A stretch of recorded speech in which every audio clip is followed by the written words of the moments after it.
If you are interested in learning how to get over your fear of public speaking, you have come to the right place, because my name is Jamie Turner. I'm going to talk to you about getting over your fear of public speaking. If you're like a lot of people, you have this fear about getting up on stage and talking to people. If that's the case, I got some good news for you. That's exactly what we're going to talk about here today from my studio in beautiful Lake Arrowhead, Georgia. Glad you're here with me. If you can see outside here, you see a beautiful day outside, cool, crisp, and a beautiful lake view right over my shoulder. I'm coming to you live from my YouTube studio where I can talk to you about a lot of different things. It's YouTube, Facebook, LinkedIn, and another channel on Facebook right now that we're coming to you live from. And we're going to talk today about one of the most important topics of all, which is how to get over your fear of public speaking. Did you know that more people fear public speaking than fear death? Think about that for a second. People are more afraid of public speaking than they are of death. That's just insane, because you don't have to be afraid of public speaking. I'm going to talk to you today about 7 things that you can do in order to get over your fear of public speaking. It's all part of my Unspoken Rules of Leadership seminar. If you click the link below, you can download my ebook that gives you all sorts of tips, tools, and techniques on how to be a better leader, how to lead yourself, and how to lead others. And we're going to start off with something I want to show you on my overhead cam here, and we'll do this in just 2 seconds. Take a look at this. Part of the reason that I go through everything that I go through here is that I realize, and you should realize too, that your thoughts lead to your actions, which lead to your outcomes. So I ran out of room there, outcomes. But the bottom line is, when you improve your thoughts, that improves your actions, and that improves the outcomes of your life. A lot of people don't realize this. They think that they can control the outcomes, but the truth is that you can only control your thoughts and your actions. You got to let the outcomes go. And one of the things that people realize is when you do what I'm about to teach you on how to get over your fear of public speaking, I'll show you 7 different things that you can do in order to control your thoughts, to control your actions, and to let go of the outcomes that come through all that. So again, my name is Jamie Turner. I'm coming to you live from beautiful Lake Arrowhead in Georgia. Today, we are going to talk about how to get over your fear of public speaking. I have 7 different tips for you today. Let's dive in with the very first tip. Tip number 1, if you're gonna speak, work the crowd before the speech. What do I mean by this? Basically, you go in, whether it is a presentation in your office or a presentation to thousands of people like I do sometimes, the very first thing I do is I walk the crowd and I make sure that I get my nerves out by having conversations with people in the crowd. I go around and shake hands the night before if it's a big presentation, a keynote the next day. Sometimes I'll do those in different places around the globe. I'll make sure I go to the cocktail party the night before, don't drink too much, and I sit down and I make sure that I go through and meet a lot of the people. Now, here's the key thing. If you work the room before your speech, then what ends up happening is you get up on stage, and one of the things that you can do in order to kind of relieve the tension in the room is to call people out from the stage and say, hey, last night I was talking to Bob. Bob was telling me a great story about widgets, and he told me this funny story. Thanks, Bob, for a great story. I also had a conversation with Sally. She told me a story about blue widgets, and I talked about that for a little bit. But the bottom line is, when you go in and you work the crowd before the speech, what you're ending up doing is making sure that you're going and getting those nerves out and kind of loosening things up. That's tip number 1. Now, let's move on to tip number 2, because tip number 2 is every bit as good as tip number 1. And these are tips that I've learned, by the way, by going around the globe speaking in front of large groups and small groups. But in the past couple of years before COVID, I'd been to Chile, Argentina, Ecuador, Dubai, Egypt, all through Europe, every city in Europe, London, Paris, the whole 9 yards, been all over the place. And I use these tips in order to kind of relieve the nervousness that people have when they get up on stage. It's a very natural thing to feel nervous when you're on stage. These are the tips that I do in order to overcome that. Let's go to tip number 2. Tip number 2, if possible, speak before you speak. Now, what do I mean by speak before you speak? Here's what I mean. If you're in a meeting and you're sitting down and you're trying to figure out, oh my gosh, I got to get up and make the PowerPoint presentation in front of 10 people or 20 people or 100 people, doesn't matter. You're probably a little bit nervous. And here's a trick that I do all the time. I speak before I'm actually going to get up on stage and do my presentation. So here's what will happen. Somebody will say something in the meeting, and they'll say, you know what, I think next year our organization needs to start making red tennis shoes. And all you do, in particular if you're younger and you're feeling a little nervous about getting on stage, all you do is agree with that statement. You just go, I think that's a good idea. I think red tennis shoes are great, and I think they'd be better than blue tennis shoes. What happens is you kind of get over that nervousness by just kind of shaking off the cobwebs and kind of getting into something. So that's a great tip right there. Speak before you have to speak, and do it a few times. The easiest thing to do is just to agree with somebody. And then as you start getting your legs under you, start saying things that move the ball forward and kind of come up with things that are slightly different from what the person speaking before you is saying. So that's tip number 2. Let's go to tip number 3 here. Dive into tip number 3, over prepare and then relax.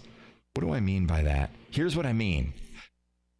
Every so often, I get a phone call from a network TV news station, and they'll say, hey, we want you to come down and talk about a topic. Doesn't matter what topic it is.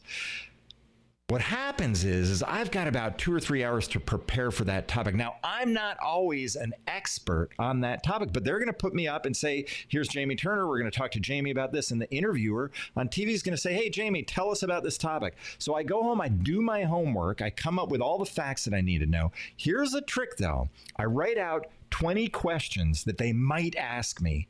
And I sit down with my wife and I have her ask me those questions 3 different times so I can kind of get my legs under me. It sounds like overkill, but remember, this tip is over prepare and then relax. And when you over prepare, what ends up happening is it puts you in a state of calm, cool, collected, easygoing, sort of just the ability to go with the flow. So tip number 3 or tip number 4, whatever that tip is, tip number 3, over prepare and then relax, basically means do your homework. Then in my case, when I'm going on TV, I'll say, give me the 20 questions. I have my wife ask me the 20 questions. She hits me with them. I practice them. I make sure I can get them done. And guess what? When I get on TV, do they ever ask me those 20 questions? Absolutely not. They never ask me the 20 questions, but the fact that I've prepared that much has put me in a state of flow and gotten me calmed down so that I'm not nervous about all the lights and everything else that's going on. So remember that tip, over prepare and then relax. Let's go to tip number 4, memorize the first 300 words. Now, the average person speaks at about 150 words per minute. So the average person, when they get up there, is speaking about 150 words per minute. What you can do is sit down and memorize that first 300 words. Do I mean memorize every single last word? No. What I mean is I want you to just get so comfortable that when you get up on stage, if you're afraid of speaking, you've got those 300 words that just come out of your mouth, whether you're thinking about it or not. Now, when you're up there, you know what's going to happen. Your mouth's going to be moving and you're going to be going, oh my God, are they paying attention to me? Is that person on the back row making fun of me? Is this resonating with the audience? But your 300 first words are coming out. What's going to happen over the course of those 300 words is you're going to settle down and you're going to start relaxing, and it's going to get easier and easier for you to do the speech. Now, remember, when you feel nervous inside, nobody sees that on the outside. I oftentimes have people come back to me and they go, oh my gosh, I blew that speech. I was just crazy. I was nervous. I was sweating. I was shaking, all that sort of stuff. And I go, I didn't see that at all. You were great. You were not a problem. So the bottom line is make sure you memorize the first 300 words so that you can just kind of do it easily and almost unconsciously. Now, don't forget, we want you to be conscious and engage with the audience. But if you're a nervous speaker and you want to kind of work that out, that's one of the tricks that is often used. Let's go to another tip here. Tip number 5. The audience wants you to succeed. That's absolutely true. And so many people don't realize that. The audience is there to have a good time too. And they want to be entertained or to learn something new or to have their lives changed by listening to what you're speaking about. If you can just understand that the audience actually wants you to succeed, it'll help calm you down as you're going through those first 300 words that we talked about, where you're just saying the first 300 words that you've memorized. It'll settle you down. You'll get in a much better place, and you'll be able to understand that they want you to succeed as much as you want to succeed. Let's go to the next tip. Tip number 6, start in the middle of your speech. Now, you've probably seen this trick before. Don't do this. Do not walk out to the stage. Let's say you're talking to 100 people, 1,000 people, 5,000 people, doesn't matter. The thing not to do, which is so obnoxious and it's done all the time, is go, "Good morning, everybody." And then they pause and then they go, "I didn't hear you." And then they say, "Good morning." And you go, "All right, we're off to a good start." That is so lame. I hate it. I cringe when I see speakers do that. Why? Because it's a cliche. Everybody knows you're going to do that, and nobody wants to yell out good morning to you. Just get over it. The bottom line is you need to start in the middle of your speech. So here's what happens when I speak. They'll do my intro. Takes about 30, 60 seconds. Jamie Turner speaks around the globe to corporations like Coca-Cola and Verizon and IBM all over the place. Now, please welcome Jamie Turner. And I walk out. Now, do I go, "Good morning, everybody"? Do I hear? No, absolutely not. I start with a riveting story. Here's an example. I walk out and I say, 2 years ago, there was a 747 flying with 300 passengers in northern Pakistan, and it was headed for the side of a mountain. The 300 passengers on board were hoping and praying that the pilot knew what he was doing. Now, guess what happens? By starting in the middle of the speech with a story, I've now engaged the audience and gotten them to lean in. They want to know what happened to the pilot and the 300 passengers. By the way, it crashed on the side of the mountain. Everybody died. I'm just kidding. That didn't happen. It's an invented story. That didn't happen at all. But the bottom line is the pilot, the story is designed to grab people's attention so that they lean in and stop worrying about, is Jamie's, sports coat fitting properly? All that sort of stuff. They're leaning in and listening to the story. So next time you hear a speaker come out and go, "Good morning, everybody, I didn't hear you," just roll your eyes. Hopefully, they will do what you're going to do in your next speech, which is start in the middle. Remember that tip there? Tip number 6, start in the middle of your speech, and that'll help make things go better off. Jose, thank you for your comment there. Super cringe that. I like that comment. You and I both. Jose, you're sitting there, I'm sitting there, we're both going, "Oh my God, I just can't believe they do that." It's just, I hate those things. The other thing that happens, by the way, in speeches, and I do this intentionally, let me explain something. The other thing that happens is turn to the person next to you and tell them something that, you love about your life, something like that. Now, that's cringeworthy too. Jose says he cringes at some of these things. That's cringeworthy too. I intentionally do that in speeches, though, because there's a couple of things I'm trying to do. I'm trying to break down the wall between me and the audience by asking them questions. I'm also trying to break down the wall horizontally, side to side, between the audience members. So even though that's cringeworthy, not quite as cringeworthy as "Good morning, everybody, I didn't hear you," all that sort of stuff. Even though that is cringeworthy when they say turn to the person next to you and do this, it's intentionally designed to kind of break down the walls. You can use that tip as well, by the way. You can go in and use that tip. Remember, break down the walls between you and the audience, but break down the walls between audience members too. And that little bit of discomfort that happens when you go into that will help you break down the walls between the two people. By the way, speaking of discomfort, if you click the link in the description below this live YouTube video and Facebook Live, you will be able to download an ebook I have that talks about the value of discomfort. It's called The Unspoken Rules of Leadership, and it goes through a bunch of tips and techniques you can use in order to be a better leader of yourself and a better leader of others. So if you're interested, go to the description below, click that link, download it. And one of the topics in there is the value of discomfort. When you Move towards discomfort, your world expands. And when you move towards comfort, your world shrinks. And part of the reason I mention that is it's in the ebook. And if you think about that, when you go through your life or when you're doing a speech, if you move towards discomfort and just get up on stage and acknowledge the fear that you have, that's okay, because what will end up happening is you will be able to overcome that fear and overcome that discomfort. Let's go to the next tip, which is tip number 7. Fall in love with your speaking topic. Now, I know what you're saying right now.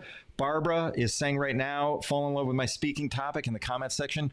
Barbara, yes, you can fall in love with your speaking, with your speaking topic. You may be a banker, you may be something else. But even if you're speaking about data, your level of enthusiasm for your topic is going to be matched by the people that you are speaking to. So remember that as you're going through this, your level of enthusiasm for what it is you're talking about will be matched by the audience. If you come out and say, well, I'm going to present, a spreadsheet about the data that we have from our thing, the audience is going to be bored to tears with that. But if you come out and say, this looks like a wall of data and it's a big spreadsheet, and I know that and you know that, but let me show you 5 data points in this that's going to rock your world. All of a sudden, the audience is going to be, I'm just getting enthusiastic just saying it like that. I don't even have a spreadsheet up to show. So the bottom line is, remember, your level of enthusiasm is going to be matched by your audience's level of enthusiasm. So tip number 7 is fall in love with your speaking topic. Now, we've covered a lot of ground here. The main thing that we wanted to do in this Unspoken Rules of Leadership seminar was talk about how to get over your fear of public speaking. Let's do a very quick recap of all the tips that we've covered. Tip number 1 was work the crowd before the speech. Talk to people in the crowd before the speech, just so that you can get over your nerves. Tip number 2, if possible, speak before you speak. What I mean by that is, if you're in a meeting and it's only 10 people, go ahead and say something before you get up to speak, because it'll shake off those nerves. Say a couple of things, because that will help you do it. That's tip number 2. Tip number 3 is over prepare, then relax. I told the story of how I get on CNN and HLN and I get over prepared so that when I get in there and they have a question for me, I know I can answer the question. Do they ever ask any of the questions I prepare for? Absolutely not. They got their own set of questions, but the good news is I come in and I'm able to sit down and feel confident while the lights are there, the cameras are there, and they're going 3, 2, 1, over to you. I know I can handle anything. So remember that, over prepare and then relax. Let's go to tip number 4, memorize the first 300 words. What this means is you go in, you memorize the first 300 words. Most people speak at 150 words per minute. 2 minutes of speaking where you've kind of memorized it, and you don't have to memorize it word for word, but you have to get so comfortable that you can kind of do it in your sleep. Why? Because if you fear public speaking, then the first 2 minutes you're going to be nervous on stage, and you just want to have that kind of locked and loaded so you can go in and do that. What's another one here? The next one is, let's do this. Tip number 5. Your audience wants you to succeed. A lot of people don't realize this, but the audience absolutely wants you to succeed as much as you want to succeed. So keep that in mind as you go through that. Here's another one for you. Tip number 6, start in the middle of your speech. I told the story of the airplane going into the side of the mountain. That's a great way to kind of just kick things off. You don't have to use that story, of course. It was just an invented story. But if you use something that is riveting and kind of gets people's imaginations engaged, you're going to be in much better shape. Tip number 6, start in the middle of your speech. We talked about that one. Tip number 7, fall in love with your speaking topic. That will help you as well. Fall in love. Your level of enthusiasm, let's do an overhead cam here. Your level of enthusiasm is going to be matched by the audience's, or the audience's level of enthusiasm is going to be matched by yours. Let's take a look at what I'm talking about here. Bottom line is if your level of enthusiasm is here, the audience's level of enthusiasm is going to be there too. When your level of enthusiasm is like this, your audience's level of enthusiasm is going to match that. So make sure that you do all of that so that you can have the audience engaged with what you're talking about. Now, here's one last thing I want to mention to you. This is going to be a surprise to everybody. I'm talking about how to get over your fear of public speaking. I don't actually have a fear of public speaking. I love getting up on stage. Why? Because I know I'm going to make it fun for the audience, and I got all sorts of techniques designed to get them engaged with things and do that. So what I'm trying to do is tell you the insider tips that we've talked about here today so that you can understand what the pros use in order to keep people engaged. My name is Jamie Turner. I am at jamieturner.live. If you want to download the free ebook below, feel free to do that. I hope you enjoyed this. I'll catch you next time.